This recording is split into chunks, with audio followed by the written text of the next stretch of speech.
This episode is sponsored by Turn Gymnastics Apparel, the brand dedicated solely to the sport of men's gymnastics. Choose Turn this season to outfit your team with industry-leading design concepts and elevated options for elite performance. Get the design process started today. Visit turn-gymnastics.com to discover the latest possibilities. Turn.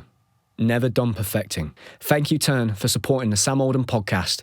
Supporting Turn helps us bring you new content every single week from the world of gymnastics. I hope you enjoy this episode of the Sam Oldham podcast. A big thanks to Gymnastic Planet for supporting this episode. Gymnastics is a challenging sport, but having the right tools in your gym bag really does help. Gymnastic Planet is a leading manufacturer and distributor of essential training kit. They provide the best quality products, including world-class speed equipment, handguards, and chalk. They also specialise in club services like venue design, maintenance, and installation. Backed by decades of experience, from competing and coaching to club management, Gymnastic Planet aims to help gymnasts succeed and enjoy their craft. If you'd like to find out more, visit gymnasticplanet.com. In this episode of the Sam Oldham podcast, I'm joined by Dominick Cunningham. In 2018, Dom won the European Floor Championship title. He followed in the footsteps of Max Whitlock and Kristian Thomas. Between the years of 2017 to 2019, Dom qualified for 6 major championships, individual apparatus finals. He now represents Team Ireland, and this is his story. Dom, thank you for joining me, mate. This is an episode that, since the beginning of this show, I've always wanted to have. Good things take time. We've made it happen. But I think for me, you've been a good friend of mine. I've trained alongside you, whether it be at Lilleshall or at Loughborough. In those times you used to come and visit Loughborough, you used to sit your ex-girlfriend down on the bench, make her watch for 6 hours. Whatever it might have been, our paths have been intertwined. And for me, Dom, you've always been, I would say, one of the most gifted, spatially aware athletes and gymnasts I've ever been around. And I know we're going to get into, all the ins and outs of your story, but just to begin with me, firstly, I'd like to know how you're doing right now, maybe what your life looks like. And then I want to get into when that talent was first identified and when you started the sport of gymnastics. Yeah, thanks for having me. I know it's been a little while and I've been quite hesitant to come on. As you know, from the years of being with me, I can't keep this shut, and which isn't a bad thing. I've always stuck up for what I think is correct. If I don't agree with something, I'll be the first to go, wait, shut up. I don't like that. I'm not doing that. And I think I was always a bit worried about if I say something wrong, but you know what? The story that we've had, like I say, we lived together at Lilleshall, like the stories, the memories, and like you've just reeled off my achievements then, it's like, I kind of lost you, and I was like, did I do that? And I'm like, I did actually. Where's that medal? Oh, it's in a shoebox somewhere. And I'm like, but like the memories that like sitting here with you now, it gives me a bit of goosebumps. Like it's quite scary because I'm 30 and you're 32. Yep.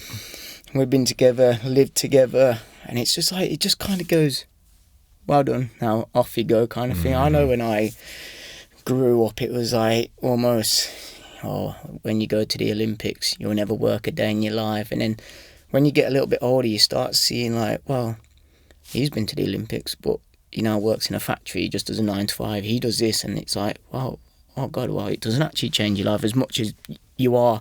I'd say the word brainwashed, and it's like, you're only as good as you are there, and like, you know what it's like with injuries. It's like, I think I've learnt so much in gymnastics, it's actually quite scary, and it's kind of done really, really good for me, but it's also done the opposite for me as well. Like, brain up here, the mental side of it, it's just the ups and downs and the craziness. Sometimes I'm like, I wish I just had a 9 to 5 job so I don't have to go for all of this stuff. But at the same point, it's like, we love gymnastics. I enjoy doing gymnastics. I'm 30 and I'm still doing gymnastics, you know what I mean? So it's like, I want to keep going as long as I can. I've done it since I was 5 years old, and when I can think of what we do with our bodies, it's incredible. So yeah, no, thanks for having me. And I try not to talk too much rubbish, and I try not to move too much. But nowadays, yeah, I'm training. I compete for Ireland, and it's been a quiet year. No Euros and no World Championships. I think for me, my brain, it's like, I want to try and get to an Olympic Games. I've done everything else, every other competition. I just want to get to an Olympic Games, or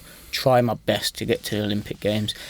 It's not easy, as you know. You have to jump through so many hoops and everything. But in the terms of it, I'm 30 years old. I'm not the Springer Spaniel you used to know. I'm the old Labrador now, but I've still got that fire and burn inside me. I'm just going to go, if I need to do it, I will do it. But if I get injured, it's 30 years old, man. You got to be so careful. So I've learnt my lesson to choose your battles wisely. And if I think, that's going to benefit me, it might sound snobbish, but if it's going to benefit me, I will do it. If it's going to benefit Ireland, I will do it. But at the end of the day, you can get injured in a blink of an eye in gymnastics, and you know that. And we've seen, as soon as you're injured, let us know when you're back, and then if not, he's going to take your place, and then you like go from the starlight to the look how far away they are, and you kind of like, and that's where it all comes into your head then. So 3 more years to get to the Olympics, and that will be my aim. If it doesn't happen, it doesn't happen, but we'll try our best. No, mate, I love that. And I think there's a lot of, I'd say the last of our generation is still hanging on. Yourself, Courtney, to an extent, Joe is kind of still involved with that generation because he grew up alongside all of us. Yeah. But it's a real, like, the final chapter. And similarly, maybe, when you look at Courtney's story, he's probably thinking the same thing. Like, there's one thing missing. Can I just give it my best shot over the next few years? Yeah. And it's going to be amazing to watch that, mate. And obviously, you're at the age of 30. Your strengths in gymnastics, specifically, are those events where you require power, speed, fast twitch muscle fibers. And that gets increasingly more difficult as you get older. Maybe if you're doing an event like pommel horse or high bar, that's a little bit more technical in terms of you're relying more on the skills in the routine rather than being able to produce that force when it really matters consistently. So that, I'm sure, is a challenge for you, Dom, and we'll get into that. But those apparatus that you're very good on require incredible amounts of spatial awareness, and you've always had that. I remember me and you being in our early 20s, potentially at the time you were still a teenager. We used to have this nickname for each other, Trailblazer 1 and Trailblazer 2. I was meant to say TB1 and TB2. We always, every now and then, we'll comment on each. So if you ever see that online on social media posts, that's what that is. And it was because me and you would, every afternoon when we start the session, go to Fast Track and just do some incredible gymnastics. And Fast Track isn't a piece of equipment, but it was fun and it was playing, but we were training. Dangerous. But it was an important skill, right? And it gave us a huge advantage over those people and those athletes that were scared to go on trampoline. Where did that come from, Dom? And when was your talent first identified? And can you just tell me about what it was like training at the Earls gym? Because it's maybe a gym that doesn't get the credit it deserves. In terms of the coaching personnel, you've got Michelle Bradley, Lee Walls has come out of there, Ryan Bradley, Michelle's son, who was another high-level gymnast, Kristian Thomas, yourself, and then a whole generation of athletes from that gym that did very well. Just tell me a little bit about your introduction into the sport. So I did start at City of Birmingham for my early years from Birmingham. And then something kicked off with my dad and the boss at Birmingham over a certificate. And not going to get into it, but it didn't go down too well. And then we ended up leaving. And then my mum, fair play to my mum, shout out to mum, family. I don't know why they stuck me into the gymnastics world for so long, paying so much. And it's in terms of like going to Earls, it was like, not quickly, I'll pop you to the gym in 5 minutes. My mum drove like 45 minutes there, sometimes like an hour and a half, depending on traffic, and sat me, like, I did the training, she just sat there, watched it, as you know yourself. Like, it's a massive commitment, a huge commitment. And then sometimes when I'm looking now, I'm 30 years old, I'm like, why did they do that for so long? Because I was rubbish when I was younger. I was just there for the crack. It was like a wacky warehouse for me. I had no idea where I was. Being at Earls, like, got a lot of praise for that place, the people there. When we was young, it was almost like the gym was a fun place to be. It was sick. Like, you could throw yourself around, you can land on your head, as long as you get back up, have another go kind of thing. And that's where almost like my side of almost like no fear is the spatial awareness. I'll be like, I do a bit of coaching now, and I say, whatever you do when I'm not looking, as long as I don't see it, have a good time. Like, but like, I remember when like Ryan and Michelle would look out the gym or be out like doing something, and I'd go, oh yeah, lads, watch this. I'd do a quadruple front with my eyes closed, And that is where all the spatial awareness comes from. And then I come back, and even if I hurt myself, I couldn't then go, I've hurt myself. Well, what are you doing? I did a quadruple front. They'd be like, why are you going on? Because you're being silly. So, like, terms of like that is like, I messed around a lot. I had a good laugh. There was a good group of people. I had the likes of Kristian there, Indy there, Brett Ince there, and like, it was just carnage. Like, as you can imagine, they're all characters in themselves, aren't they? And I was young and looking up to them. I remember like Brett doing a backflip over someone that just ran across the track, and he was like it was normal. Then, like, so he's spatial awareness. He knew where everything was, and that's how I learnt from messing around, being naughty, knowing when I can do it and when I can't do it. And I say to everyone, that is so crucial in gymnastics, to mess around, to have fun. A lot of it now, with everything that's gone in gymnastics, it's a tough sport to get into, and it's a tough sport to stay into with all the, let's say, the bubble wrapping that's going on at the moment. It's not a sport to bubble wrap your kids. Like, my mum never bubble wrapped me. I remember breaking my toe and like limping down the floor, and my mum was like, you'll be alright, you got 9 others. And I was like, oh yeah. And went back in, like, breaking bones left, right and centre, and it wasn't like, oh, this sport's bad for you, no. So, like, I just learnt a lot of it from messing around, being naughty, and like I say, I know we'll probably touch on the ADHD part of it, but I was off my rocket, like, and that's why I was almost into gymnastics, because I could throw myself around. I had to learn where I was, what I was doing, landing on my head safely, and so yeah, that's what happened at Earls. We had a really good time, and then I didn't do proper gymnastics probably when I was probably like 14, when I was like, why am I still here? What am I doing here? What's next? I did a few competitions, but when you're that age, you don't know what you're doing. So, yeah, we can touch on like how much probably like my mum and my dad have kept me in that gym to where I am. They didn't know where I'd have these accolades now. An Olympic torch in my front room, the gold medal here, European medal, Commonwealth medal, when I was 5 years old, and they kept taking me. Do you think your parents, Dom, sorry to interrupt you, do you think your mum, I mean, that is a big commitment, driving that way. Do you think your mum saw something in you and she wanted you to give you the best opportunity to explore that talent? Do you think your mum saw the gymnastics family that existed there at Earls and the structure and thought, this is just going to be really good for him as a human being? What do you think was the main driving force behind that motivation to keep you in the gym as long as you could, you know? I think it was, I was a very energetic kid, and no real other sport could deal with my energy. When I say, like, we'd go to the pub, and then next thing you know, it's like, oh, Dom's outside on the playground. You look up, I'm on the roof of the pub. And it's like, what? Get off the pub roof, what are you doing?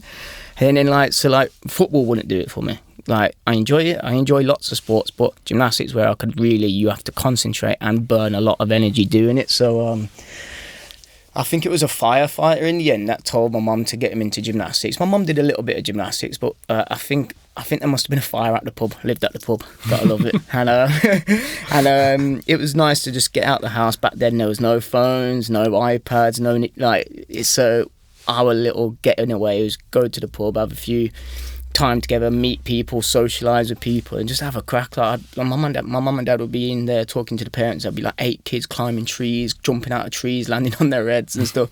I think there was a fire at the pub. I probably started the fire, maybe doing something stupid. So yeah, and then the firefighter said, oh, you should get him into gymnastics. And my mum was like, yeah, I did gymnastics, yeah, why not? And I was like 4 or 5 years old at the time. So yeah, that's how it all started, really. And then it's just been history since, really. What was it like, Dom, you know, your experience of being in gymnastics, which at that time, you know, I go back to when I started, we go back to the early 2000s, and men's gymnastics is not a popular sport to do in this country. What was your experience of that with the world around you? Did you feel like you fitted in? When you came to the gym, did you feel like, these are my people, and this is a space where I'm not being told to sit still and stop. Actually, I'm being told, we love the fact you've got loads of energy, we're just going to try and channel it in the same way. Yeah, there's pros and cons to it, as there is to everything. Gymnastics on a whole growing up wasn't easy.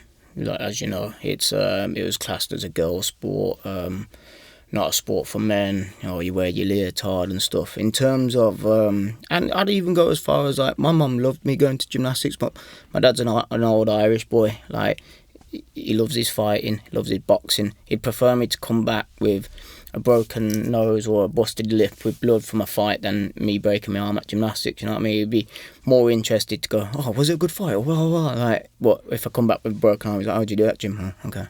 And that's just the way that he is, and that's the way gymnastics as a persona was. It wasn't massively looked at, but like fast forward to this day and age, probably a couple of years ago, everyone wants to do gymnastics, everyone wants to do calisthenics. The body types that I would say that you and all the others have created the sport to be. Look at us, we're big tanks and we don't do any weights really. It's all body weight, and everyone's like, whoa, these boys are strong. Get them on, can you do the cross? And rings like, yeah, I can pretty much sleep in cross at the time. Like, probably not so much now, but but like what you have painted gymnastics into has changed the persona on gymnastics. Whereas I was in like junior school, like you'd be getting called like gay, a girl. Oh, you do gymnastics? Where's your little tutu, your little ballerina? Fast forward nowadays, it's like where you can do. I remember walking on my hands in church down the aisle, like just messing around, like, and the teacher's like, yeah, all the kids, oh, that's sick, how'd you do it? And then they try it, and then it's like, when you actually think of what gymnastics is now, it's sick. Like, it is such a good sport. Whether you take that to anywhere else, if you're a footballer, you can do a round off tuck back celebration. It's sick. You can do everything with your body, and we can pretty much go into most sports in terms of what we know about our body and our like balance and skills and everything. Whereas like, and I'm not mocking any other sports, because all sports at the top are carnage. It's so hard at the top of any sport. Like, yeah, so it's like in gymnastics, it's just been a massive whirlwind of girl sport, gay, girl sport, and then it goes, tanks, proper men do it, and then it's just like, it's just up and down all the time. It has been you're right, mate, it's been a complete evolution, you know. Yeah. And I remember from my own experience of being younger, and similarly having some of those similar beliefs in a different way. My family background was all football, so everyone's expecting me to play football. I do gymnastics. My granddad's kind of like very confused.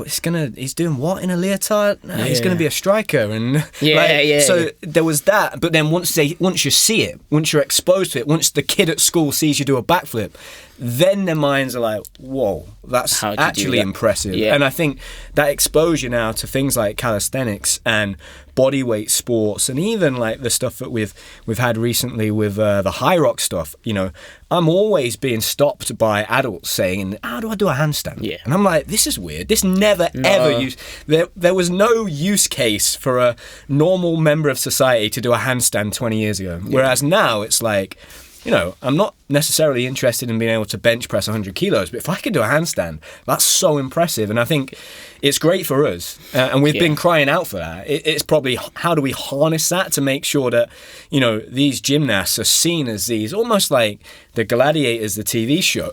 How are they seen as the pinnacle of sporting achievement, these Olympic athletes? Just take me through like your teenage years, Dom, and in competing and being part of the GB setup. Was it a story for you of having some early success?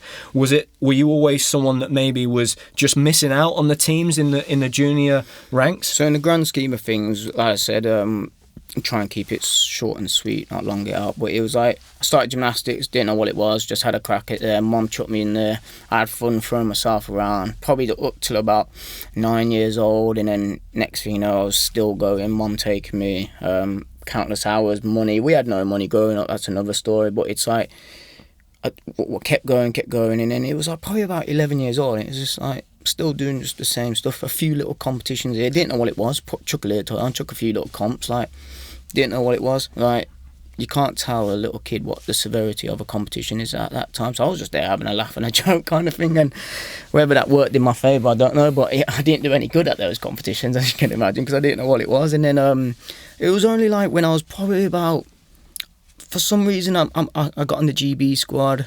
Still didn't really know what it was. I say my brain, it's just, I'm just happy to be alive kind of thing. So I just have a good day every day. And GB squad, and then I hit, got to the end of when you're too old to be in GB squad, but then you have to go to top squad. Yep. I hadn't done a GB competition like that whole time, really. And then basically, I remember Baz at the end said to me and Mason Whelan, right, you're too old to be in GB squad as like the junior side. The next step is top squad, but kind of like you're not good enough to go top squad. And I was like, okay.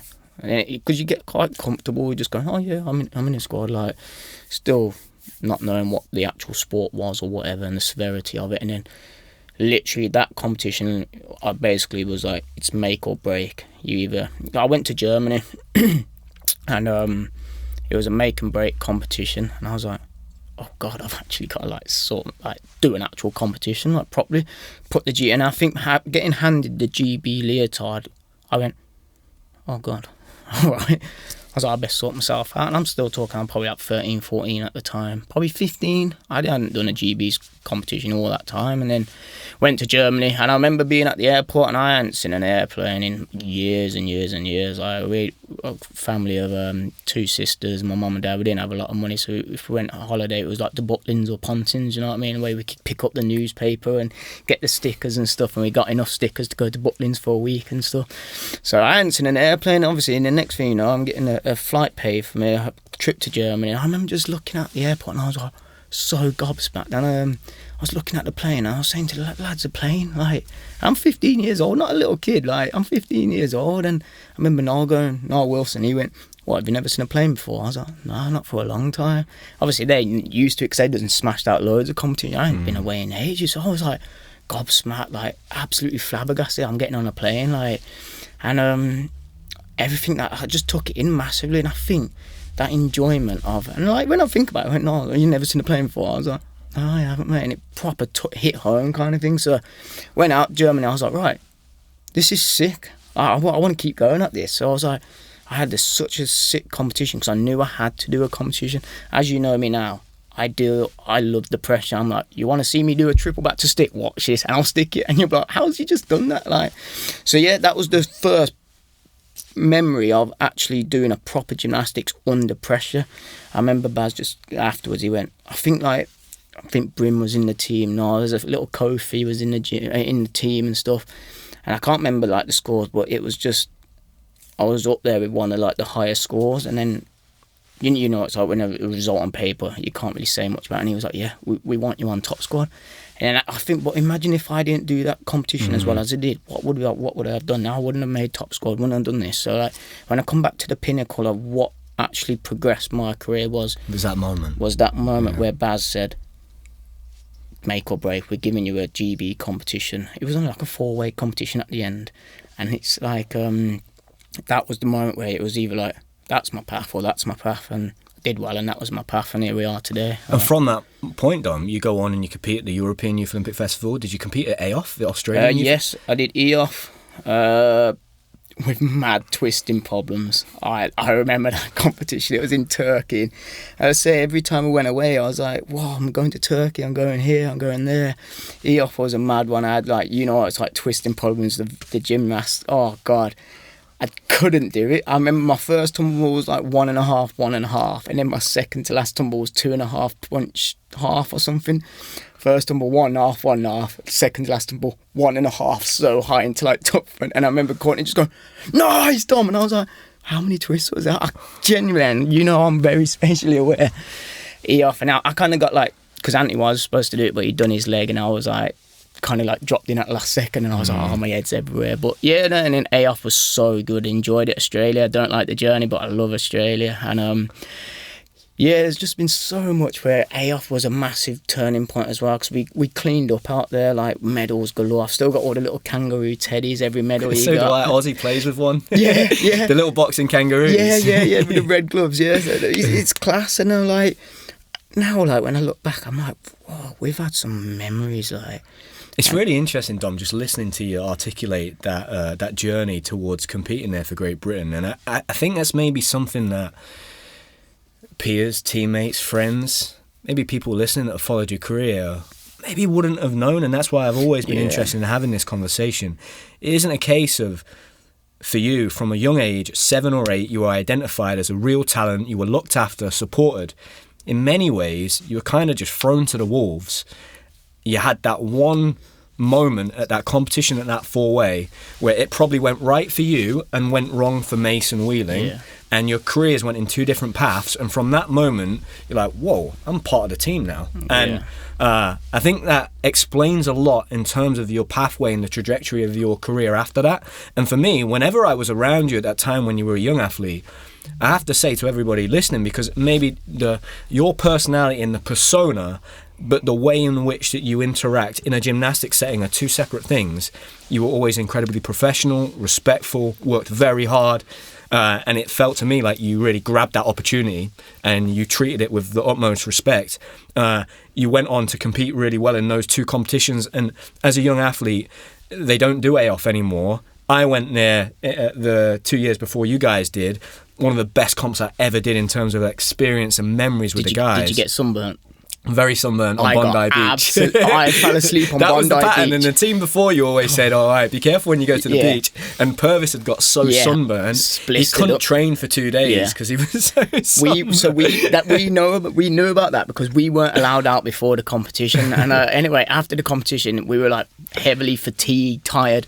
I said to, I think, James and Courtney and a few of the other team that were there, I was like, I'm going to have a nap. And like, at the time, I never burnt. And like, I didn't put cream on, didn't need it. And that was just my skin type. And I said, if I fall asleep, just wake me up or maybe put a dab of cream on me. I tell you what, 2 hours later, I woke up and I was a drumstick, bro. Like, absolutely, there's a photo of me. And I remember I must have been mad sunstroke. I was like, I was like, thanks for waking me up. And I got into the hotel and I was just like, yeah, I'm bad. I remember sitting on the plane, top off, because I was like, the top. So everyone who's gone to AOF had been absolutely It's done. probably a good thing they don't do that competition anymore. Just Australian but like sun. those experience and getting a taste of that, mate. And then from what I understand, just being that reserve type athlete, maybe along with James for the Europeans, the junior Europeans, which was a big event. And then as we get into kind of you transitioning into being a senior athlete, that's when our paths started to cross a little bit more. We trained together a bit more. And as you go into 2016, you were already starting to make a name for yourself. And this would be around 2013, 14, you're doing some very exciting gymnastics. You're doing the 2.5 twist and double back punch full twist. I'll tell you a story why I did that. So as you said about the growing up, it was like I was never good as a junior, really. In terms of I hit a couple teams, and like I say, always it was like, because at that time the squad was massive. There was like 12, 13 of us. Any of us could fit into the team.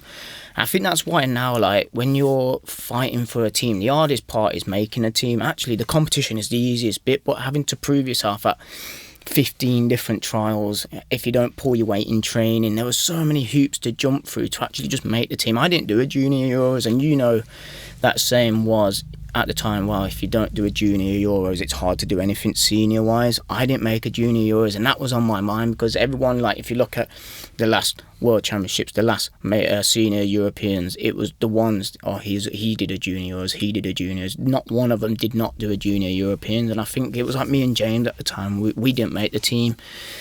It hit hard, and I was like, it wasn't about, I missed out on that competition. It was just like, what about the future? Because all of them have done juniors, and that was like the kind of like pathway at the time. You have to start ticking off boxes, and it didn't matter about the gymnastics you could do. You had to have the experience of competitions at a major.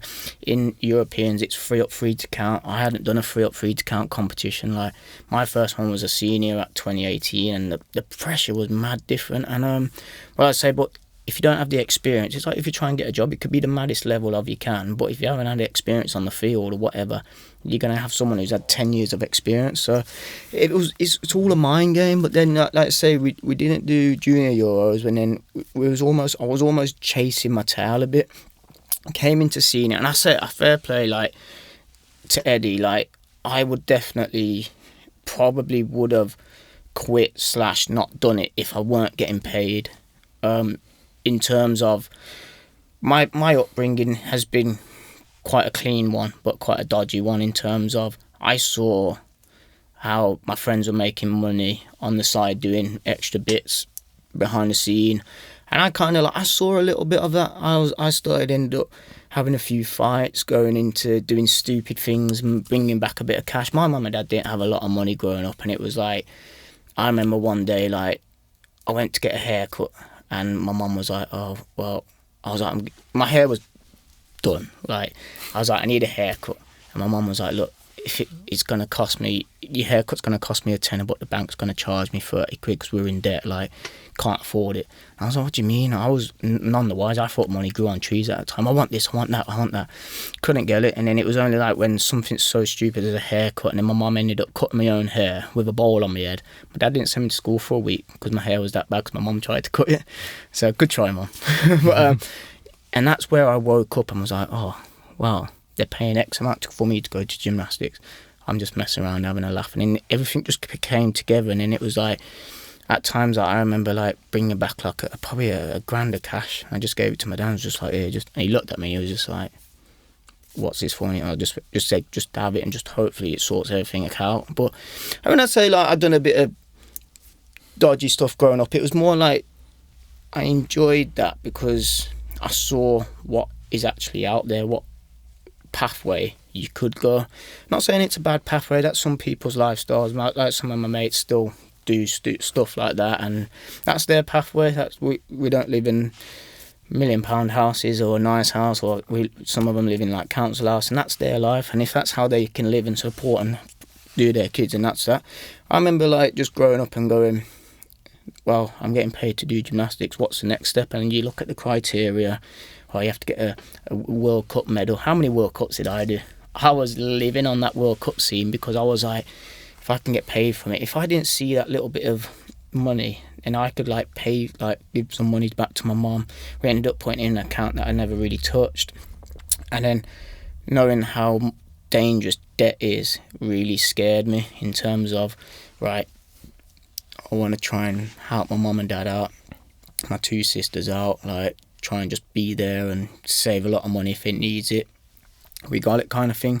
So I say I've seen like 5% of a pathway that direction, but then that's why I'm so fixated on the gymnastics, on a positive pathway. I knew that was the cleanest, the safest way to go and go. I can't get into too much trouble that way. I can't get arrested doing that way. And like you know, I've been up and down, in and out of trouble here and there, but it's more the fact of like I fixated on that because I saw that, and that's where my gymnastics went, right, let's sort it out, let's have a good crack. So yeah, moving on to the gymnastics side of it, I was getting paid for this, and looked at the criteria and I was like, right, well, I missed out on junior Euros, I need to get myself to a World Cup, I need to get a World Cup final, that's D funding, I think E funding, it's all different now, but then I was like, if I get a World Cup medal, that's C funding. I'm like, that's big boy money, that's like a wage kind of thing. Not that I did it for money, because I did it for the gymnastics, but it starts coming from a hobby to a job, right? So, and that's where I was like, right, how many World Cups? I went to loads of World Cups, and then after getting like medals, getting onto C funding, it was more accessible to hit funding then than it is today and age, like, because at the end of it, it says under British Gymnastics discretion, wasn't it? So you could hit the full criteria and they just go, nah, I didn't like how you trained yesterday, you're not going on funding, from what I know. But then back then it was like, yeah, I think everyone was on funding. As long as you pulled your weight and you stayed clean and you stayed happy, you were good. It's probably worth mentioning as well, Dom, look, he gets a lot of stick from our generation, quite rightly so in my opinion, but certainly in the build-up to 2012, around the time that you would be then making your transition into senior gymnastics, Eddie, when I look at it and I look back now, having listened to your story, he did probably see something in you, and he did invest in you and support you. And when I think about it, you were always part of that group of us that were kept together, that were maybe somewhat of nomad. We didn't really have a place to go, and we kind of ended up being this group that, you know, we're always given the opportunities to train somewhere and have at least the access to the facilities and be supported by a coach, whether it be a personal one or a national coach. And it was around that time that you were doing those World Cups and you were doing some really exciting gymnastics. And I do believe that a lot of people could see your talent.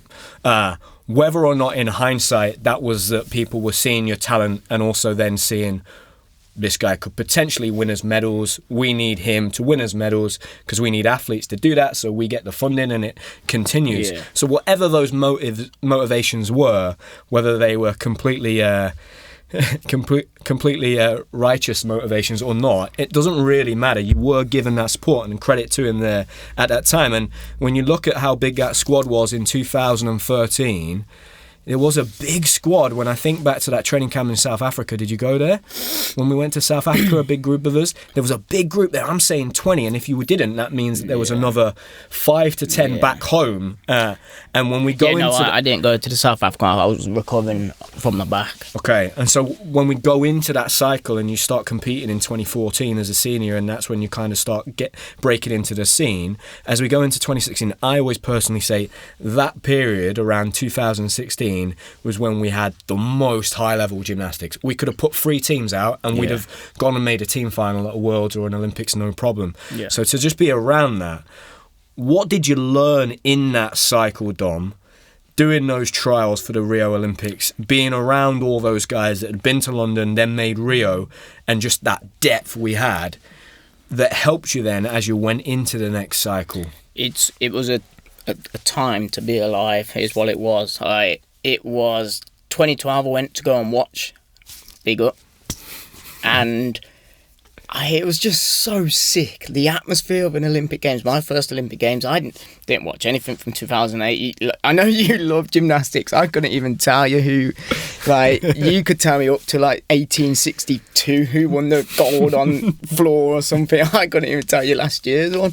But in terms of like, I was in awe from 2012 Olympics, and I was like watching you boys who I knew, trained with out there, and I was like, yo, that's cool. And then 2016 was my first trial for an Olympic. Yes, it was very far-fetched, but I was like, if I don't try, I'll never try. And you have to start putting your name in there, going, yo, I'm not scared, I'll go for it. Yeah, I'm going to put my foot out there. Obviously, at the time when I was doing like double, half punch 4, that was more for me to go, look, I'm sick, show me, and I'll do a competition on it. And took it to World Cups, and it blew up there, and it was massive. But you can't break into a team of like 6 big weapons like yourself, you know what I mean? So I had to just keep chipping away, and I just wanted to go to a competition. I was like, I need to do something sick where people go, who's that Dom from? Do you see that Dom from Great Britain who did double, half punch 4 in competition? And like, that was my little thought of like, I need to start blowing my name out there. I'm not just, you know me, I've not been an exceptional gymnast. I've just plodded along. I've been a good gymnast in my thing. Like, I've just been thereabout, and it was like I had a good floor and vault. Everything else was just mediocre because I can't get my arms behind my back on pole, you know what I mean? Like, so, but I chipped away and I grafted. And then 2016 came, and even when you think of like, I cracked my heel bone on P-bar doing Zonderland on P-bar. Is that the half into Healy? Oh, I hit the P-bar, like, you know, the old Continental where the handle goes up the big metal. I don't know what happened. I missed and I smashed my foot off it and instantly pretty much threw up. And I was like, oh no, I've done something wrong to my foot. And then I remember like Rio qualifications. Yep. I was like, I went to hospital, and then they were like, we need to cast it. I was like, no, I can't cast it. Like, I got a trial to do. I was like, I can deal with it. It's no problem. I rested it, put myself. I got some crutches. You've always got a spare pair of crutches, you know what I mean? At that time, and put myself on crutches. And I didn't tell anyone how bad it was. I was like, the woman said we need to cast it and stuff, and I was like, nah. And then went to gym the next day on like crutches, and like people were laughing. Oh, you're such a drama queen. And at this point, I'm like, I'd love to tell you I've cracked my heel bone, like, but I was like, you know what it's like at the time at PG, it was a green light, amber light, and red light. Red light, you're injured, you're out of it. Amber light, you need like medical to pass you and everything, and green light, you're fine. So I was like, I just want to stand the green light and do this like trial. And I remember every time I was walking, the creak in my foot, like, yes, so anyway, I plodded on and done the Rio trial the best I can. And yeah, it probably weren't amazing, but the actual grand grit and determination of, I want to show myself out there. And as soon as I came back from the gym, I went, yeah, I cracked my elbow. That's why I had crutches. Yeah, remember that. Yeah, so little things like that where it's like that grit and determination. I could have just gave up and spat it out and said, nah, injured, can't do it. And I had a massive turning point in terms of where we're talking from the mental side of it. I was scared of competition. Like, I got to a point where I was like a bit nervous. I see like growing up in like trying. It's almost daunting. Like, I'm doing like a straddle catch F, and then I'm watching you do straight, straddle off, like all connected, and I'm just there like, and then that kind of like made me feel a bit like, not that I'm rubbish, but it was like, I want to get to there, but I'm trying to get into a team where Sam's doing 3 connected like catch Fs, and it's like, it's daunting. It kind of like put me back as in a way where like, I've got no chance, but why am I doing it kind of thing. And then actually at some point I started getting the name of Dom's hit and miss. Remember, like, Dom, we don't know what we're going to get. He's either going to do okay or do good, probably do bad. And it got to a point where it was like getting to the end, and I was like, I'm not going to keep making teams or get into teams. And I just literally went, right, forget this. Just absolutely switched up my brain, fixed myself, and just thought, I need to go to each competition, start not doing... we got comfortable in the gym doing 10 attempts to do one routine. Now I'm like, 1 attempt, and that's it. Like, that's what you get at competition. Yeah, you could be the best training person ever. You need to compete. And then I literally just started going, right, that's it. And I started to enjoy competition. I started to get happiness from competition. Instead of looking at, 2 weeks to the competition, that's a bit close. And now I'm like, 2 weeks, I got to wait to do a competition. I'm like, so like that graft of 2 weeks was horrible. And then when it got there, I was like, right, finally, I can actually do something. And then that switch was a mad, like, turning point in my career to go, right. And nowadays, like, sometimes people are like, I don't know what Dom's going to do. I haven't seen him do much. I get to the competition, I go, watch this. And then it'd be a mad, like, I could pull it out of the bag. And then going from that, we don't know what we're going to get to, don't worry about Dom, he'll pull it off. That's kind of the mentality there where I could switch my brain to just go, concentrate for literally 50 seconds. That's all you need to concentrate for. And it was good. And I started enjoying competitions. I started moving crazy at competitions, going like where people be stressed, I'll be like asleep, chilling out, like just darting around. You alright, mate? You okay? Yeah. And, oh God, it's my go. Yeah, sorry about that. That's where like Bundesliga helped. You get thrown in the mad. I don't know if you know about Bundesliga. You'd be like, yeah, you're next, and you go, okay. And they go, actually, no, wait, you're going next. And you're like, so you're like up and down all the time. Yeah, and I always look back and I go that period around 2015, 16, 17. When you, James Hall, Courtney, Joe Fraser, Josh Nathan are starting to try and transition into seniors, but there's no comps for you because it's being taken up by the top guys. Yeah. The ones of you, that generation that went, all right, let's go to Germany and just compete. Yeah. As soon as you learn how to compete there, because it is a stressful environment and you don't know what's coming, and those teams, they're basically looking, going, we're paying you good money, so you better hit that routine, and if you don't, they let you know about it. Yeah. That pressure was so helpful in being able to go to the trials and hitting when you've not competed for 6 months. Yeah. Because that is pressure. Especially when you actually get a warm-up and you actually know where you're going. And it's like, so no, it was definitely, Bundesliga was a massive positive step in my career kind of thing. And it's a fun competition.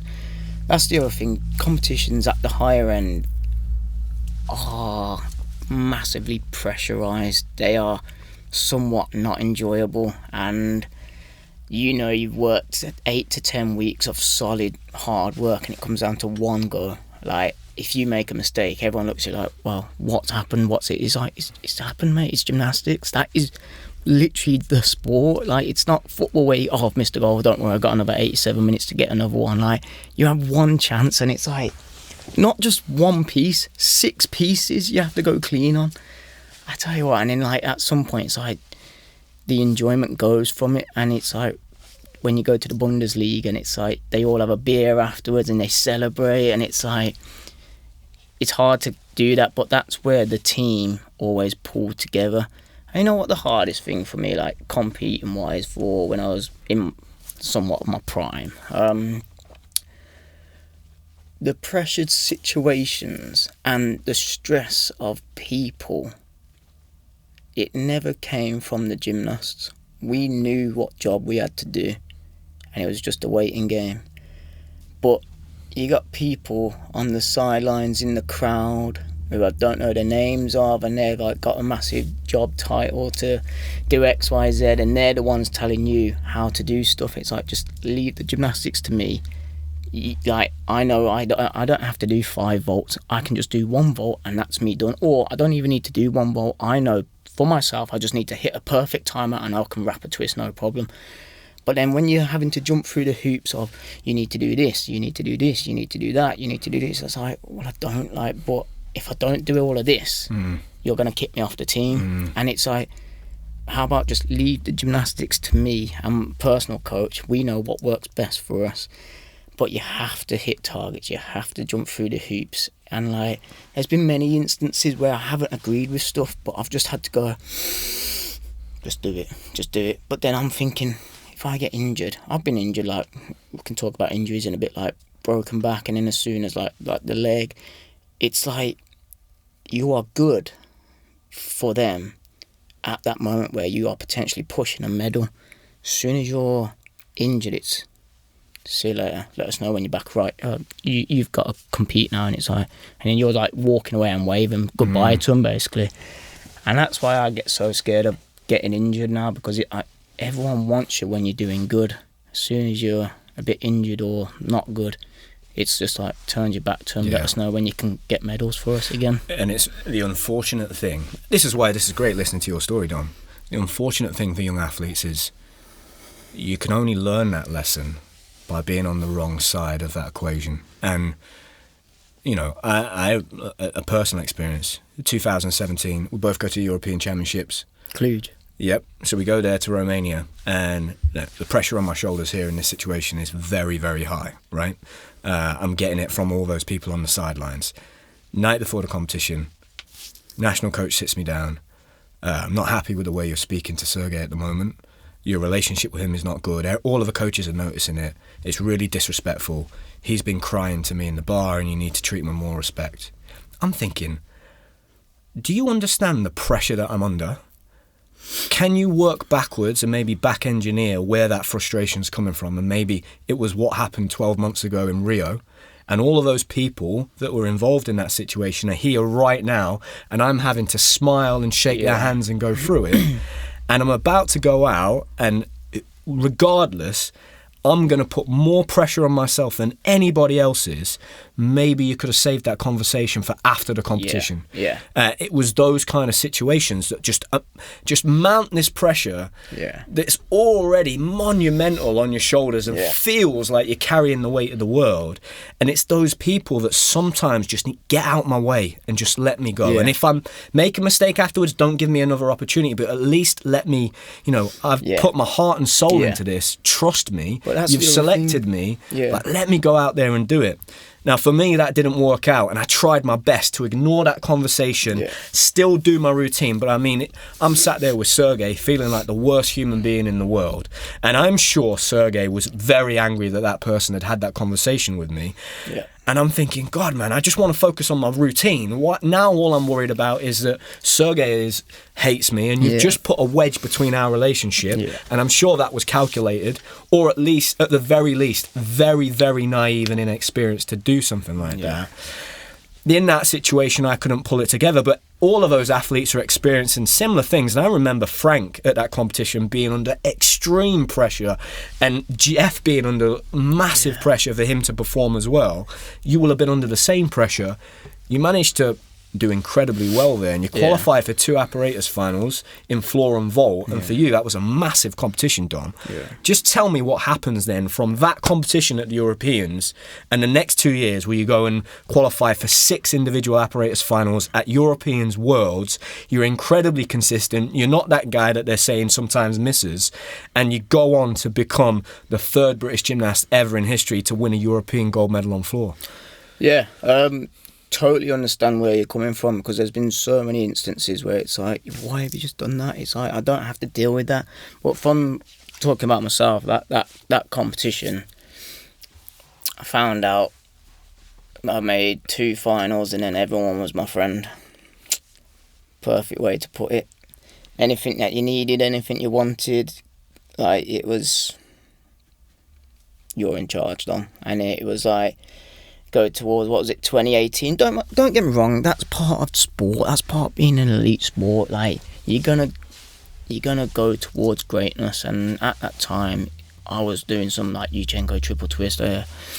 Like, it was consistent, it was smashing out, hitting numbers, hitting finals, hitting medals, like, and it was you knew what you was getting kind of thing. And if it was almost like I'd prefer it to just go, wait, just leave me alone. I don't need to do 5 volts a day. I don't need to do, and then they're like, this is your program, everyone's got to do the same program. It's like, no, that don't work for me. Does not work for me. Well, you're going to have to do it, otherwise you ain't going to make the team. It's like, but when it was inclusion, you didn't really know about me before the comp. I just hit a good score in qualification.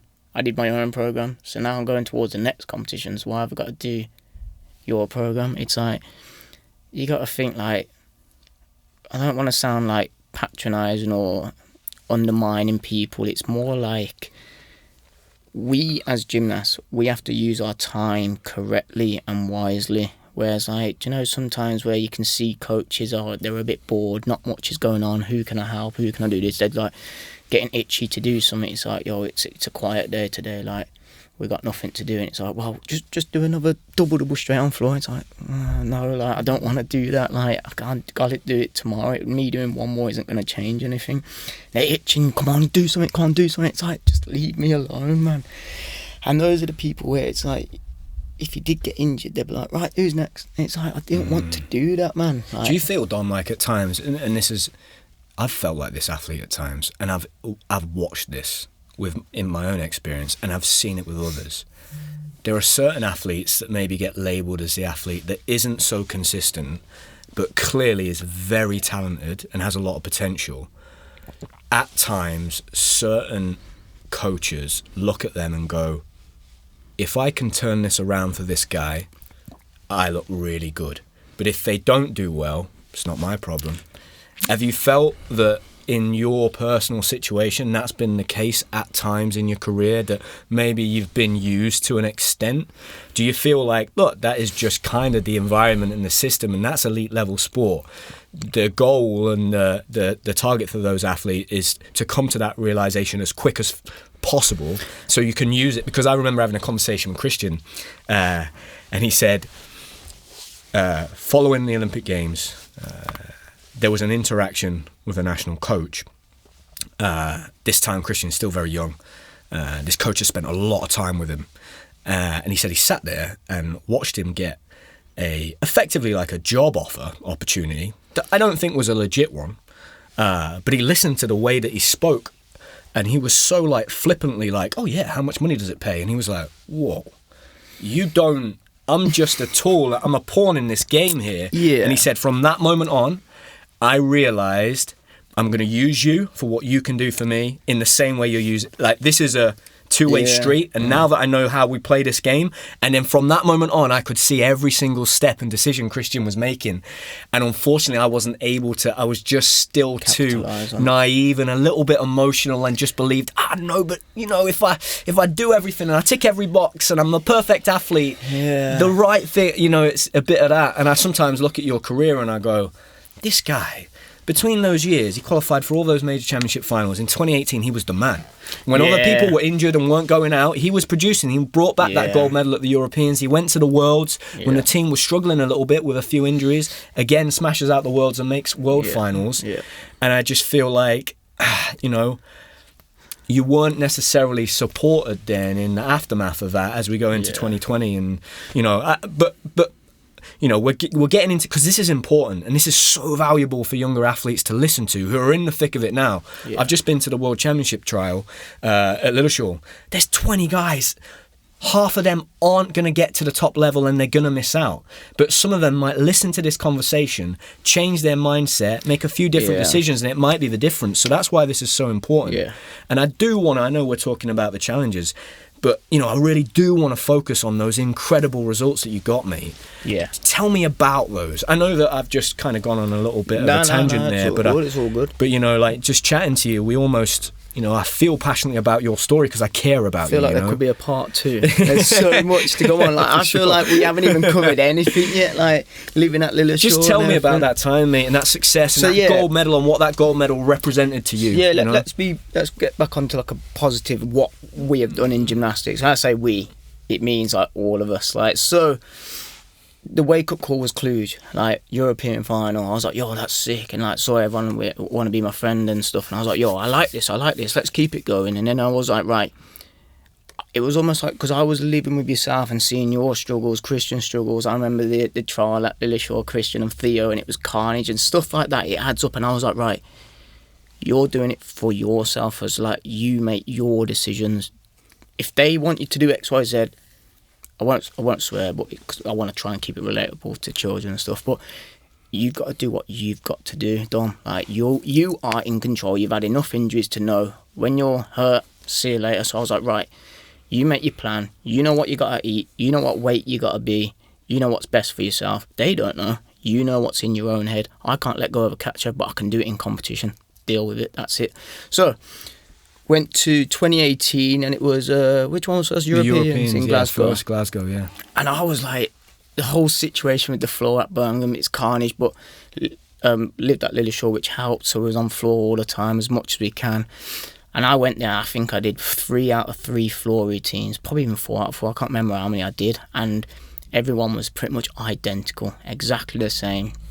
I was asleep before the warm-up, I was asleep during the competition. I just couldn't be bothered to wait to the next piece. If I was like, have a nap and chill, the piece will come close and I'll get to compete. So yeah, smashed that out, and that was sick, because that was my first real free to count team final. We got silver medal, and that, like, do you know what we brought together, like, as friends, as competitors, as gymnasts? We were all on that thing, and we all wanted each other to do well. And like, that feeling at Europeans was the first one I felt really, really scared. I was on high bar. I'm not a high bar guy. I was like, right, get it done. I don't know what happened on the bar, but I pinged off twice, and I was like, I wasn't annoyed at myself because I messed up. I felt like I messed up for the team, so it wasn't about me at that time. You know what it's like, team is about the team final. We were closing on them Russians fast, you know, and they were like, we had them worried, and they were like looking at the scores, and I was like, yo, we can do this. And then I had a couple mistakes on bar, and I was fuming, but I didn't like let myself get angry and stuff. I was like, right, send it. The other lads are about to go. Don't be an idiot and bring them down. I was like, right, come on, let's go, let's have it. And that was where like my sort of characteristics started to change, and it wasn't about me. And then I was like, right, let's crack on. So don't want to go off too far, but then went to floor, and I was like, right, you've done pretty well all week. I was like, see if we can do well one more time. And I capitalised on it. We was in Scotland, and I tell you what, the crowd, I was like, come on, who wants it then? And I was like, right, I got to compete now actually, so let's rein it in a bit. But I thrive off it. I wanted to go out there. Gymnastics is a hard, long sport to watch. Competitions, you could be there for 2 hours, you could be there for 10 hours. It's like, there's no real in between, and it's boring to watch if you're just generally watching football. Goal goes in, you cheer, scream, 90 minutes long, you know what you're getting. Gymnastics, you could be waiting for one more gymnast because of panels or something's gone wrong on the thing, and it's like a long day. But then anyway, I landed that, got the medal, and I was like, yo, that was sick. That feeling, I was like, right, let's run it up, let's keep going. World Championships was next. Yeah, 2018, yep. Where was that, Qatar? Yep. Yeah. Oh, and it was on Taishan equipment. Oh, that was like, they were like testing out this new equipment, blah, blah, blah. And I was like, that vault is literally like a brick wall. And I'm looking at Yuchenko, you know, you have to hit that hard with your arms straight. And I started getting elbow problems, wrist problems. And I was like, so I don't think I actually did many vaults out there, apart from when I had to.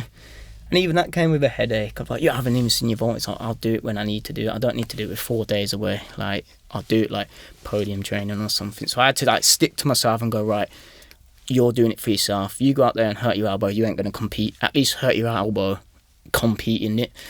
So that's what I stuck on. It came with a bit of a headache, but then I was like, nah, send it when it needs to be done. Send it. And that's what I did. And then I think, was it vault final I made? Yeah. Oh, that was the one. Oh, very close, right? Yeah, just close, mate. Like, we're talking 0.09. I remember it because it hurts me. I hate that number. You can't even make that judgment up.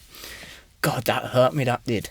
0.09 off a world bronze medal. 4th in the world on vault, man.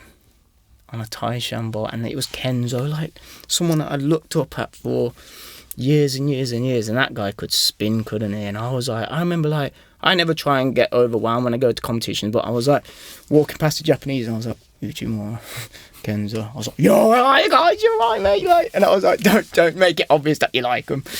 And it was like, so you had to like, emotions up and down. I was like, remember being in the lift with Ichimaru's mum, and I was like, I told you, like, if I go like that, I'll get some power from him. And I was like, God, don't calm down. I was about to go compete, and I was talking to her, and I was like, yo, this is actually sick. And the enjoyment from being at the competition.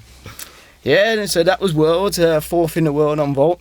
Which is a massive achievement, mate. Bittersweet. You know, 0.0009. At the time, we'd only ever had, Kristian win a bronze medal on the vault, so to get that close again. And funnily enough, right, it's really interesting. Whenever I watch your gymnastics, Dom, like, because I've watched so much gymnastics, I see common traits in the way people move, and I see Kristian in you. Like, now I'm a dad, I see that, like, it's obvious, but my genes are in him. And if he did gymnastics, it might look a bit like I would do. And if you grow up around watching Kristian all the time, you're going to do a top change in the same way. And like, for you to have gone on and won that European floor medal after Kristian did it, and to vault after Kristian, like, that's no coincidence. And you do so well there, mate. And then you go into 2019. Oh, Commies was 2018 and 2018 Commonwealth Games. It's hard to forget. I think as an England team at a Commonwealth, I'd probably say that's the pinnacle in terms of how incredible you guys were. Certainly the prime of Niall's gymnastics. I always argue he's probably the best all-arounder we've ever produced. That team there was so incredible. That must have been some experience to have gone back there all of those years later after the Australian Youth Olympic Festival, and to be there. It was the same lads, I think. I can't remember. Do I remember you being like on the beach with that guy from the BBC doing like doing a news report? Yeah. I remember seeing that. I'll tell you what, that was funny because you know what it's like after the competition. We'd worked so hard, we got a lot of medals, and we went out and of course got absolutely written off. And the next morning we had the BBC and no one was fit for it. He looked at us, and me being like, I weren't drunk, but I was giddy, I was ready for it. And I was like, yeah, come on now. Yeah, he was doing like 4 draws down the beach and stuff. And I think stuff like that, it's so like in your memory where it's like, that was so good. And that's what gymnastics has brought to us.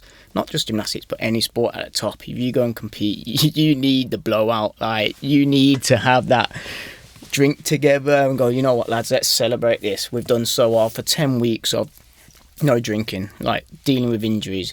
Your shoulders hanging off. Let's just drink to have a good time. And yeah, that BBC interview, that was funny. Mike Bushall, wasn't it? Yeah. I still talk to him now whenever I see him. I saw him in Birmingham at this Commonwealth Games, and I was like, do a backflip then. You did it in Australia, why not do it now? And he's like, no. And I was like, oh, I'll do it then. So so it's nice that we've had that sort of relationship and good crack with people. What a great team around that time. Like you talked about, 2017, 18, 19, going into 20. It's a real shame that what happened in 2020 happened, you know, and it kind of like put the brakes on that team really to what you guys could have done then in Tokyo if it had taken place when it did.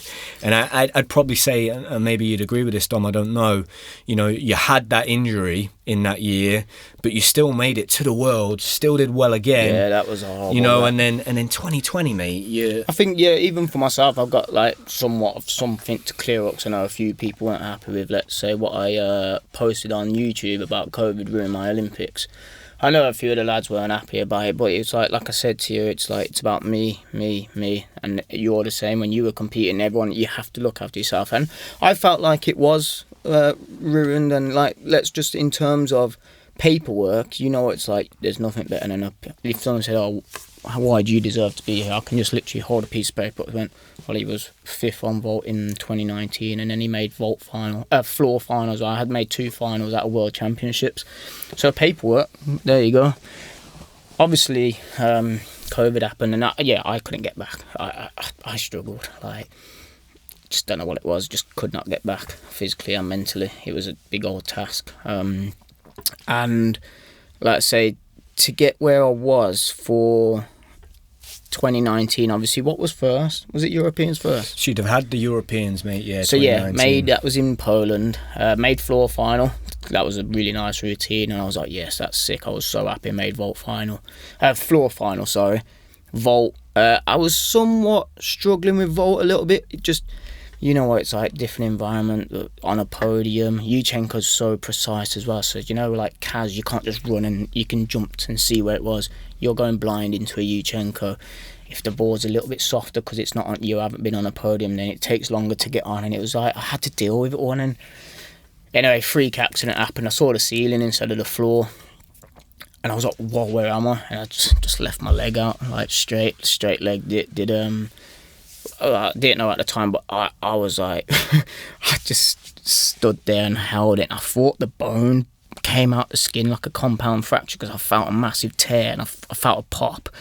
And I was like, oh, the bone's out. And I didn't look at it and I couldn't move my leg. So it went all the way straight. And I tried to like bring it and then it came all the way back. It rebounded back and it was seized, like bent. And I tried to move and I just couldn't.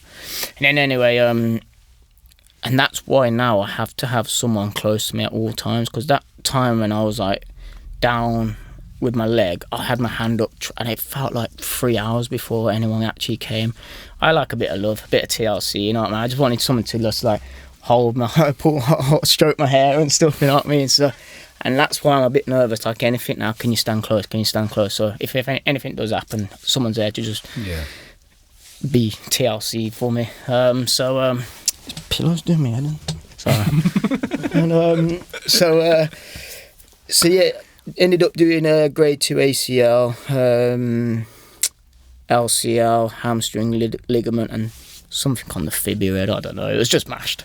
I remember going back to the medical room and going, right, I feel alright. I ended up passing out. I held my breath because I was in that much pain. I was just like, it's easy to just pass, like knock yourself out kind of thing. So I just. And then I just relaxed and then they straightened my leg out. And like I had the gas in there and at the time I was like, is this got nitrous oxide in? They were like, no. I was like, oh, that's boring then. And I felt like I wanted to get like a height, my legs in pieces. I just want to get like a little bit of a buzz or something. I was like, I can't do it. He's like, yeah, it's illegal in Poland. And I was like, give me some nitrous oxide, please. And then, so I sat that off and I felt fine. Like weirdly, I went from like pain of 10 out of 10 to 1 out of 10, got stretchered off, went to the back room, and I tell you what, I'm not even joking, I just said, I watched them do all the ACL tests, and there was a little bit of movement, not too much, but I wasn't in massive pain. I was like, can I just get up and walk? And I'm thinking, I was like this, I was like, I can do floor final tomorrow. I don't feel alright. I feel alright. I was like, forget vault, I ain't doing vault. And then anyway, I went to, I think Johnny, I was like, can I walk, Johnny? He was like, just be careful. And I was like, yeah, it'll be alright. And he went, walk properly. Do you know when your leg goes straight? I'll tell you what, I felt my shin touch my knee.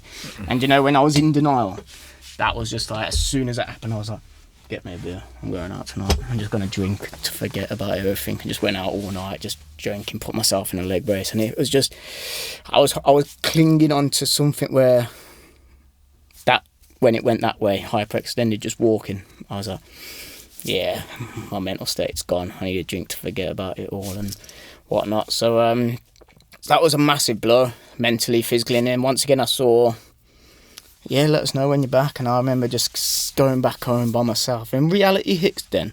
Everyone's around you at the time, like, you okay? Yeah, and you feel really comfortable. And then you go back to your room and it's like, you have the lads round, you just go off, so sorry, blah, blah, blah. But then when you're the one getting on crutches to go for the toilet, you're the one. And then it's like, well... It's when you're left alone. The reality sinks in. And I was just a bit like, World Championships is 6 months away, maybe. I'm looking at my leg that I can't, like, straighten. Like, I'm thinking, if you don't do World Championships before the Olympic Games, you ain't going to Olympics regardless. And I literally was like, you need to do World Championships.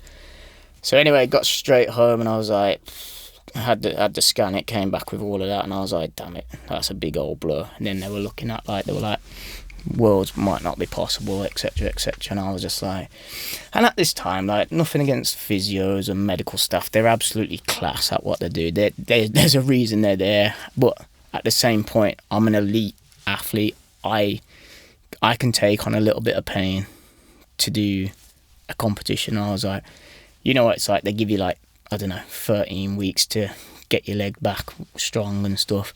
I'm talking, I was like, I just said straight to him, I said, look, I ain't messing about. Probably swore a few times. I said, if I think my leg's all right, I'm just going to go for it. Right? And he was like, oh, we can do this, we can do that.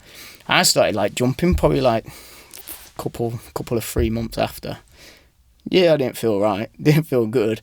But as soon as I remember with Rudy, I said, is it strong? Because I was like leg pressing. I was like, I can't extend it out, because I've seen so many videos when it goes like that and just folds. And I was like, that was the worst thing. And as soon as I didn't know, my leg just, how does it know where it's straight again? So I was so scared in that perspective. But anyway, got back and it was like, I shouldn't have been back. My head was so done. You'll see me sometimes if I'm there, I'll just go and I'll go, oh, because I can feel the pain from my legs still.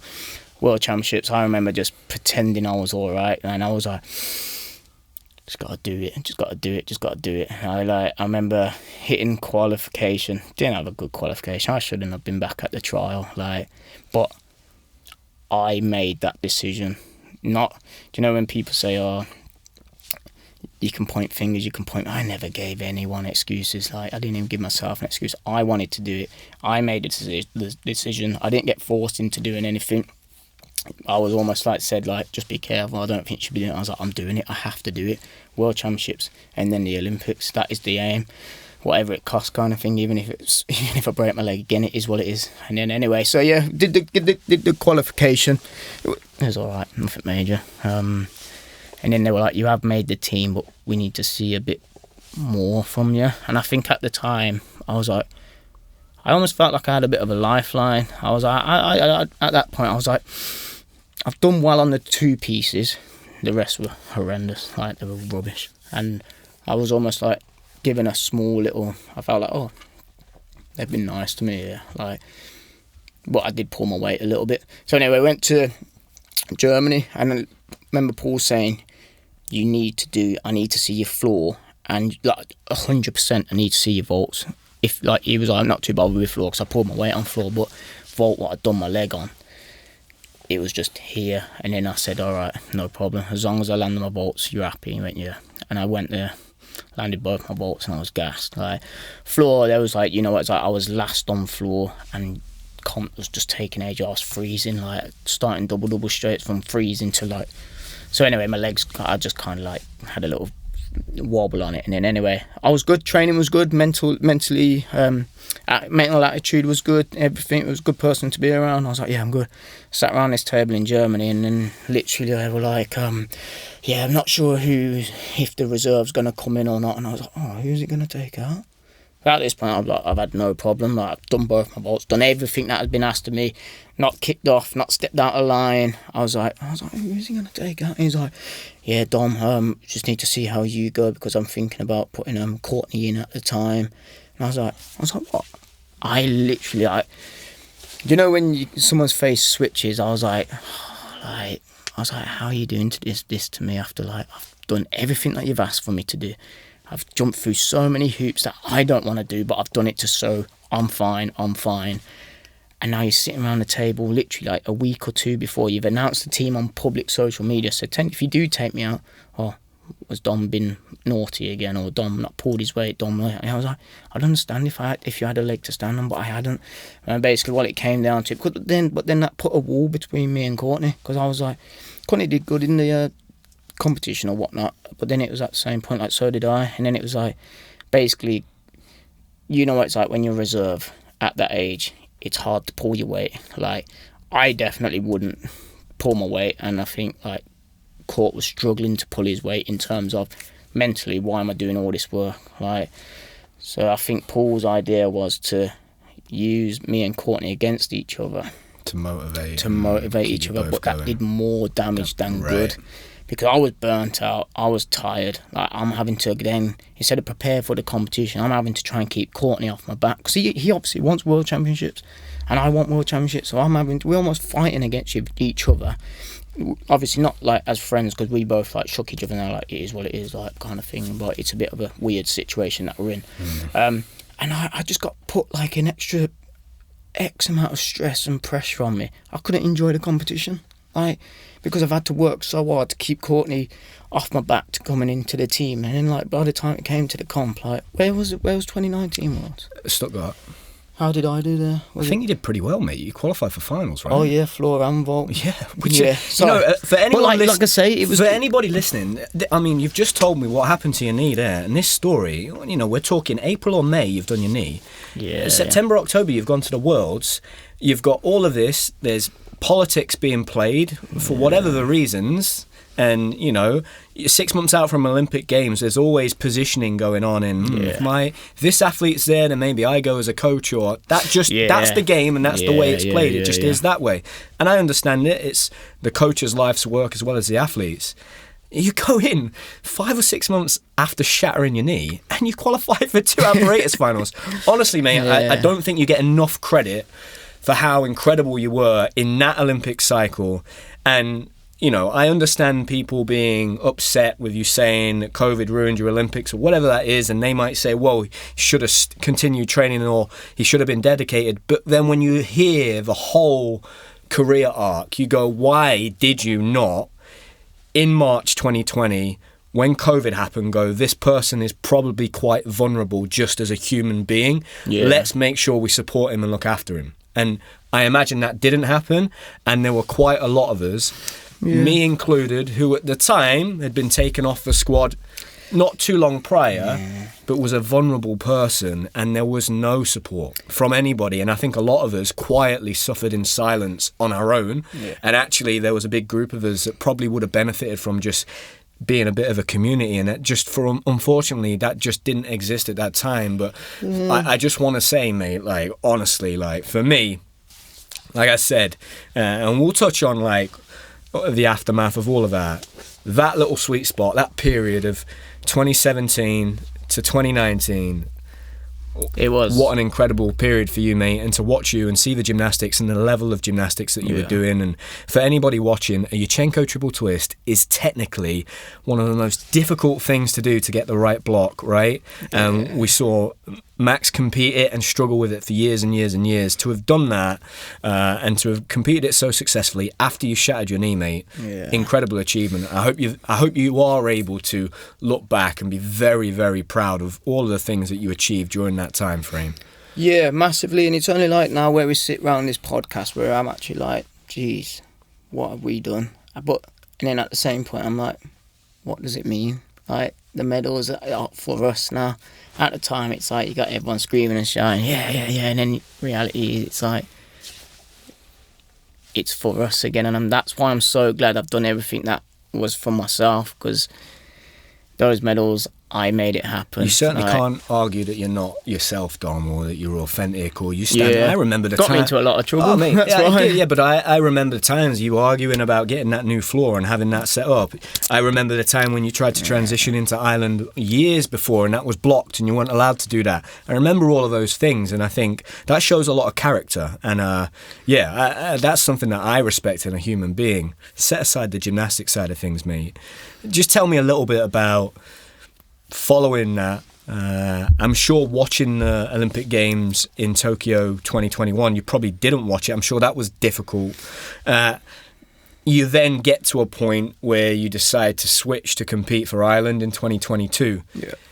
We touched on it a little bit. I just think it's important to just tell me, like, what were the mental things you really struggled with in the process of you leading up to making the decision to transition to compete for Ireland? So I did watch the Olympics because you know what it's like. They're your boys at the end of the day, and you want them to do well, same way that they want you to do well. Obviously, on the playing field, you just get a bit twitchy, but like going out there and watching your lads do is a proud moment. And if you're not there, then you are still there with them, kind of thing. And it was nice to see it. I did watch it. And I say it's more inspiration and more motivation. That was the main thing of it. And so then came back. I had a few decisions to make. I had the whammiest lump on my talus here on both ankles just from shattering. I'm like, you know when you land short, I tell you what, the lump was that bad I thought it was going to come through my skin. And I managed to battle through, was it Kitakyushu? Yep. World Championships, what year was that? Would that be 2021 as well, the first mate? one, yeah. Straight after that Olympics at the end of the year. And basically it was like I was struggling to walk. I was like it was me trying to get back after COVID and mentally, physically, and this was like my first real comedy. I did the trial and it was just like I don't know what it was. I can't even put my finger on why I struggled so much, but yeah, I just struggled. Everything was hurting, everything was aching, like my ankles were like in pieces, and I was just like this is hard work. So anyway, went to Worlds, didn't do good at all. Both ankles were just hanging off. Pretty much as soon as I got back was double ankle surgery, and it was just, I remember getting up after surgery and like, bearing in mind, like, you know, you need to walk. Mine wasn't even 0, like it was so bad. But I remember just getting up after surgery, I was still so dazed and stuff, and I just got up and I was just like, oh, that's so good. And then I was just like, sit down. I was like, oh, it's so good. I was like, thank you. And I was just like, I just haven't felt that range in so long. And then so anyway, had that. And then in terms of, I had a big decision to make in my gymnastics career as a whole. Did I enjoy it still? Did I want to keep throwing myself around? Did I want to keep jumping through hoops? Did I have to still do things that I didn't want to do? And I was just like, I weighed it all up. And you know what it's like, if you're not in the now, you know where, ain't you? Like, so obviously I was not, wouldn't say pushed out, I didn't pull my weight, so, but I wasn't really, come on, you can make it back, we need you, we want you to do this and this. It was just like, let us know if you're back kind of thing. Similar to Jamie Lewis, he's been off the rail for how long? Comes back and does one competition. I knew you could do it. Welcome back. That's just the way sport is, elite sports. It's a fickle world. Yeah, and you got to accept that kind of thing. But when it's horrible, when you've gone from the feelings of gold medal, everyone loves you, everyone's hugging you, and it's like, next minute it's like just a piece of history kind of thing, which is lovely to have, really, really nice to have. And I was just like, right, what do I do? And I've seen like the afterlife care of being a sportsman into the real life. God, it's scary. Like, I've spoken, like I say, role models for you, Kristian, Purvis, all of you, is like living with you, teach me the older ways before I got there kind of thing, and seeing like how fast once you're not there you drop off. And anyway, so I was like, what do I want to do? I still love gymnastics. I enjoy throwing myself around. It's such a good crack. Like, and when I'm in the gym training in like, let's say Birmingham and stuff, like the little lads, I give them a bit of like, you don't have to be so robotic. Have fun. You're young. Enjoy the sport. And that's what I've missed. I've missed enjoying the sport. I took it on a role of, it was work. It was, you have to graft, you have to do this. I'm like thinking, I need to enjoy the sport again. I don't want to keep battling, fighting, arguing. So then obviously I think my mum raised it to me. She was like, have you ever thought about going, like, competing for Ireland? I was like, I haven't really thought about it. And at this time, I was at Kittikishu. I met with the Irish Federation and kind of just said, like, what's the crack with it all kind of thing? Is it possible? Is it like, am I allowed to do it? And I've never wanted to look at it as a cop-out of, because I'm not good enough for GB, I'll go to Ireland and whatever, because that's never my mindset. Like, I wanted to be within the sport at a high level and be able to protect my brain and my body.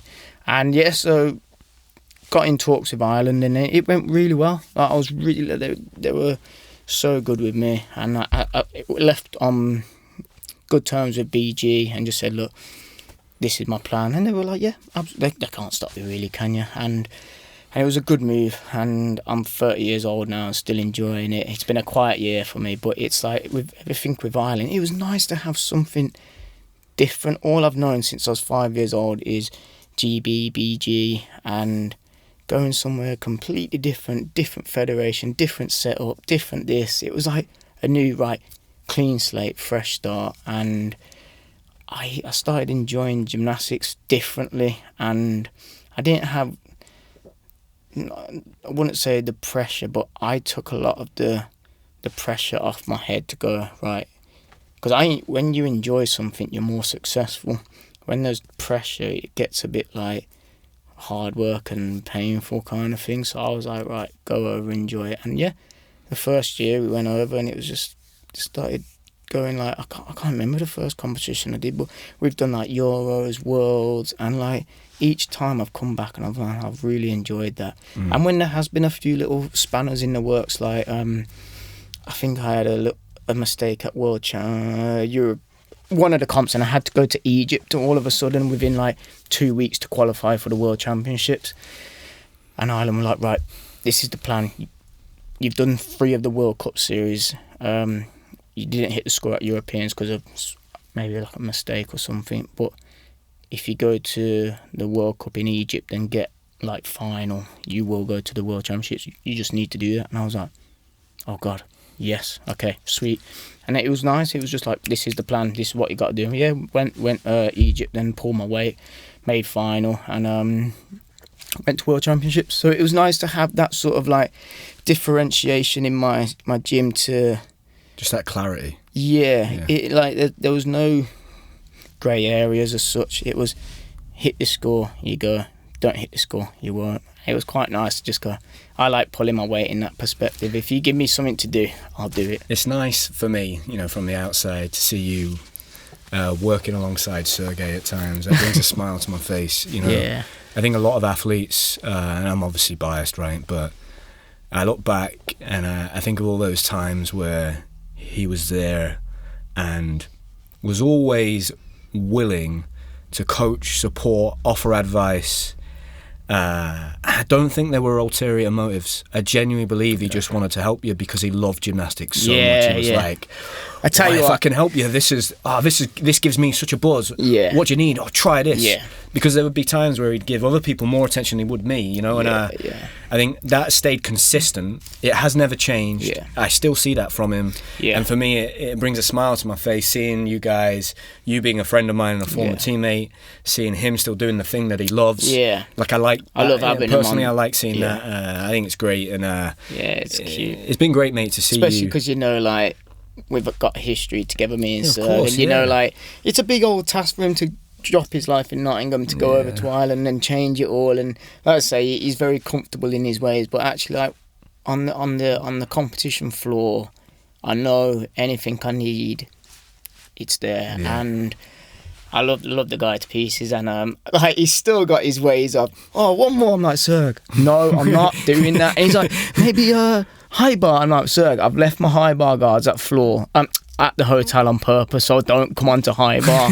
I know you was going to ask me to go high bar. They're in the hotel. I'm not doing high bar today. So you get to an age where he knows you're going to say no, but he just says it on the off chance that you go, you'll do. Go on then, all right. You'll do a routine. He's like, maybe one more. I'm like, Sir, honestly, no. The best one is when you're doing halves and you do a first half, and he goes, carry on. Yeah. And then you end up doing a routine. Like, Sir, it was definitely just halves. So no, it's cute. It's really good having him. I love having him on the floor and stuff. And in terms of my gymnastics in Ireland, it's I want to enjoy it. I want to do well for the country. I just want to go because there's a lot of opportunity where I was like, if I look at like Kieran Behan and I see him when we go to competitions, and it's nice to have them try and say like, no one's done this before on floor of art, and I'm like, yeah, come on, let's get some history.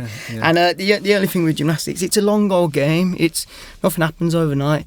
I say, I haven't done any competitions this year really because year after Olympics, Ireland were just like, it's like a recovery year. Look after yourself, rest up for the next 3 years, and no Euros and no World Championships. But like I said to you, like, I don't want to get injured at a random. I don't do any Bundesligas anymore. I don't do any French leagues because I know if I get injured, a big injury, then we're gonna have to call it a day. So if I can pick my battles correctly and go, you know what, if I break my leg doing a trial for the Europeans, I'm happy. It's part of the sport. If I break my leg doing a trial or even at the World Championships, I'm happy. If I break my leg for a Bundesliga, I'll be really annoyed at myself. Like, that's the stage you are at your career, mate. And I guess for me, what's great is that representing Ireland, and this is no disrespect to Ireland, but you are still capable of competing at the highest level. Yeah. That pathway for you with Great Britain, it's come and gone for many reasons. And the reality is that, you know, in many ways, you're almost sacrificially selected as being the next team or the next group or the next kid. And after a period of time, you're left to your own devices because without saying it to you directly, you're not the guy anymore. Yeah. We don't want you. We're looking at these guys coming through. And for you, that gives you an opportunity to still go, compete at the highest level, do the thing that you love, earn money, have a career, support your family. Yeah. And that's the big thing I've taken away from this, mate, and the utmost respect for you. You started out in this as a very young man thinking, how can I support my family and the people around me? Yeah. Which is very different to a lot of people that get into the sport of gymnastics. And, you know, you're somebody that should be looked after, protected, cherished. I think you can be. I think you are. And hopefully people listening to this conversation, you can be a great role model for people. And in fact, because of the experiences that you've had and the challenges that you had, you're the best person for somebody to learn off. And I hope that you start to maybe moving forward into the future after listening to this conversation, you go, actually, do you know what? I'm going to respect that responsibility because it's huge, and what I've achieved is amazing, and I shouldn't. You know, before this conversation, you said, "Oh, should I bring my medals? They're not even worth anything." And I was like, first thing I'm going to say is that is not true. Yeah. I used to think exactly the same thing.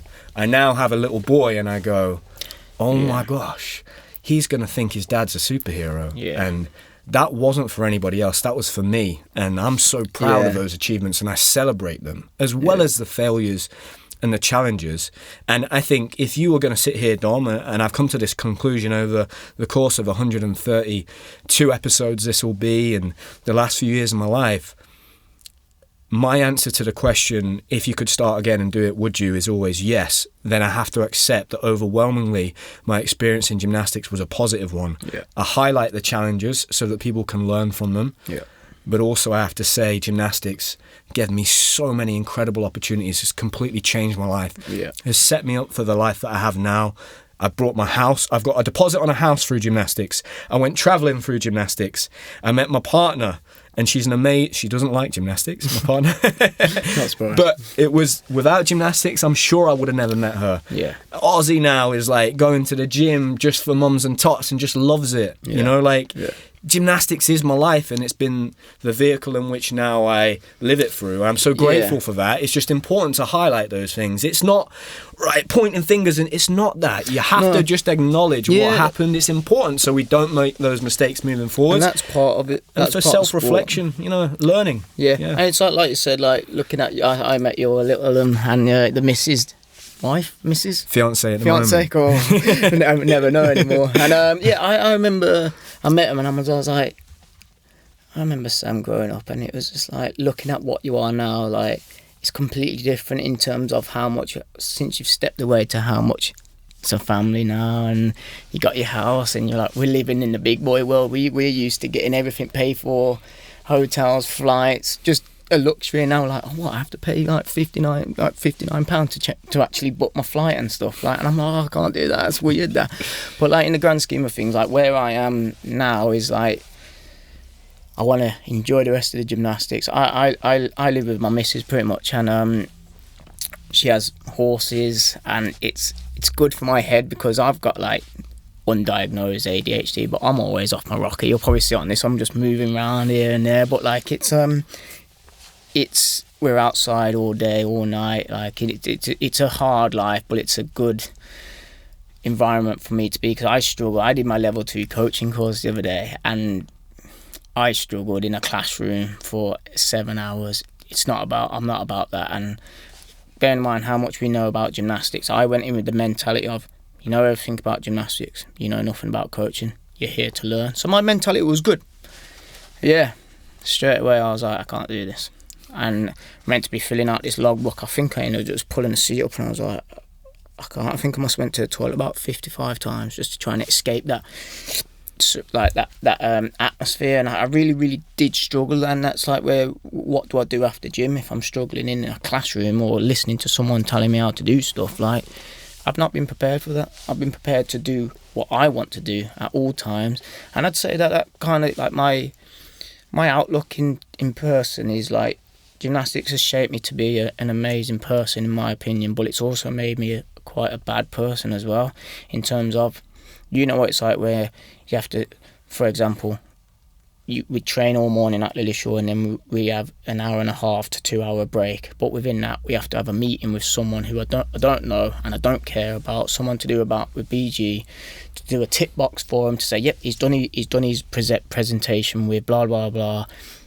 That's fine. But then like that information that they've made us sit down in our break time, we've had routines in the morning. I'm knackered. I want to have a little nap. I want to have some food. I don't want to sit in here listening to this rubbish.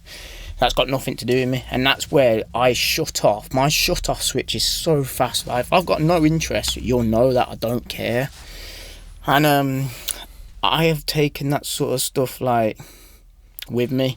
If someone's talking something that's got nothing to do with me and I'm not interested, I just like, I genuinely just like, oh, I can't listen to this, and just get up and leave. Like, it's so bad. Like, but look, mate, you know, from I'm somebody that at 30 years of age went down that road, and I think in that time, over the past 2 years, the best thing I've heard of anybody that, look, gymnastics is a sport that certainly, it's obvious from this podcast, attracts people with neurodiversity, right, that maybe don't fit into the traditional format of what effectively is school 9 till 5, sitting in a classroom in the chair doing work, and then goes into a 9 to 5 work life following that. Gymnastics attracts those people that don't fit within that framework. Hamish sat here and he said, I now know that I have ADHD. I have all these character flaws because of that. My brain works in a different way, but the world isn't going to change for me. It's not an excuse. I've got to figure out how I change for the world around me. And when he said that, I was like, great, because all of a sudden now, Hamish just basically said to me, don't make yourself the victim. Yeah, no. The world isn't going to change. You figure that out. Yeah. And, you know, for me, that it's been an amazing thing. So if you ever do go down that road, Dom, and you need any help on where to go to, just more for clarity on how your brain works and operates, but you've got so much to give, mate. You'll figure it out. You'll find it. And there is a network now of people that you can go to help in terms of athletes that have been down that road in terms of what do I do in life after sport. And because it's tough, mate. I mean, I've realised in the last few months, since I've stopped gymnastics, I've lost a community, I've lost a mentor and a coach, I've got no structure, I've gone from doing 30 hours of exercise a week to doing 2 or 3.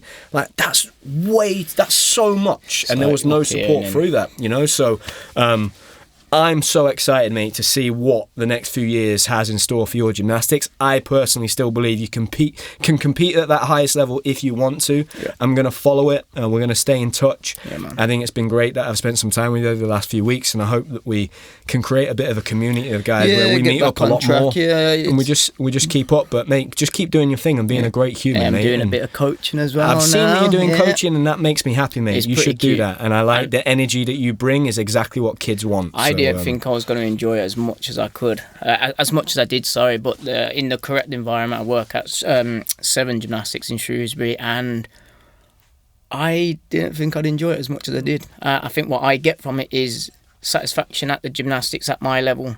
There is none. Like, in terms of, the only time you will get satisfaction is when you get a medal, but then you're looking at your knees and your ankles that are hanging off and taped up, and you're like, oh yeah, I'm really happy I got the medal, but I'm battered. I saw the little ones do a tuck front, and they're like, ah, and I'm like, yeah, come on.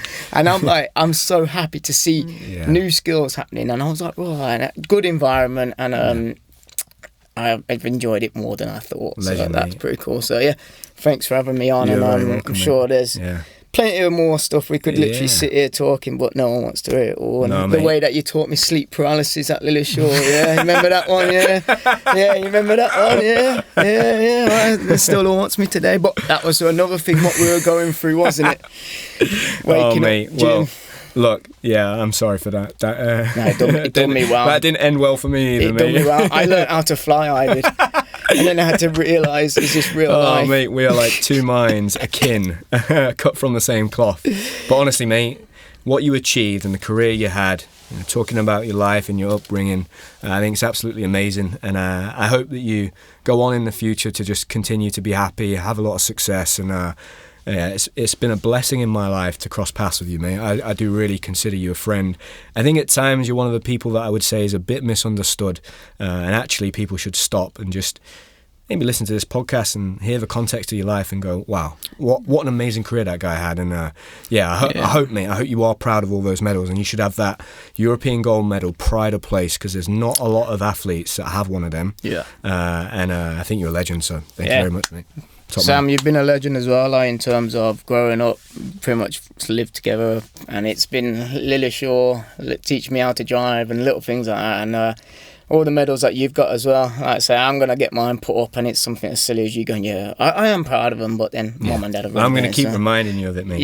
So appreciate everything, and I appreciate being on the podcast. Hopefully nothing's got taken out of context and whatnot, and it's all a positive, and anything that any gymnast that see this should see, like, it's not all sunshine and rainbows, and we've all been through it, and enjoy the journey, enjoy it. It's a blessing. Well said, mate. Legend. Appreciate that.